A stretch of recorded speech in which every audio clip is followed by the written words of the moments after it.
চলে এলাম রান্নাঘরে প্রতিদিনের মতন। তো আজকে রান্না করছি আমি শোল মাছ দিয়ে, আর এখানে আছে শালগম আর আলু। তো শালগম আলু দিয়ে ঝোল করব। নামিয়ে নিয়েছি, তেল গরম হয়ে গেছে, আমি দিয়ে দেবো জিরা। জিরা ফোড়ন দিয়ে দিলাম। আর এখন এই শালগম আর আলুটা এর মধ্যে ভেজে নেব।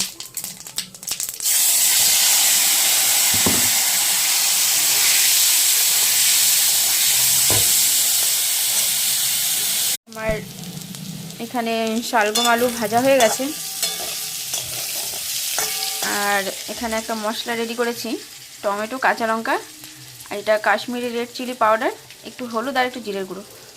আমি আদা দেবো না, আমি সব তরকারিতে আদা দেই না, আমি একটু হালকা পাতলা ঝোলই পছন্দ করি। তো শুধু রঙের জন্য আমার একটুখানি কাশ্মীরি রেড চিলি পাউডারটা দিলাম। এখন এই মশলাটার মধ্যে আমি একটু জল দিয়ে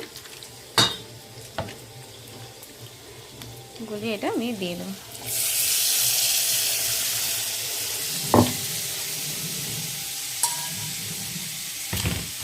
বন্ধুরা, রান্না করতে করতে আমার একটা অর্ডার ঢুকে গেছে, 3টে আলু পরোটা লাগবে।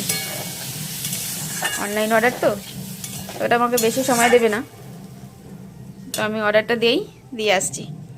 মশলা তো কষানো হয়ে গেছে, তো এখন আমি এখানে জল দেবো। আর এখানে ময়দা নিয়ে নিয়েছি, এটা আমি মাখবো আলু পরোটা করার জন্য। যে আলুর মশলা আমার বানানো আছে। আমার এখানে 2 ডলা ছিল ময়দা মাখা, একটু কম হয়ে যাবে।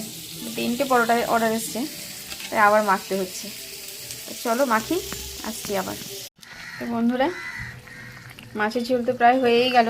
তো আমি মাছের ঝোলের কড়াইটা আমি এই পাশের উনানটা সরিয়ে নিয়ে এসেছি, আর আলু পরোটাগুলো আমি এই সামনের উনানটায় ভাজছি। তো এই আমার আলু পরোটা হচ্ছে। তো আমি এখন একটু তাড়াতাড়ি অর্ডারটা রেডি করি, যেহেতু আমার রাইডার চলে আসলেন, আমাকে সময় দেবে না বেশিক্ষণ দাঁড়ানোর। তো বন্ধুরা, রাখি, টাটা। আসবো পরের আর একটা ভিডিও নিয়ে।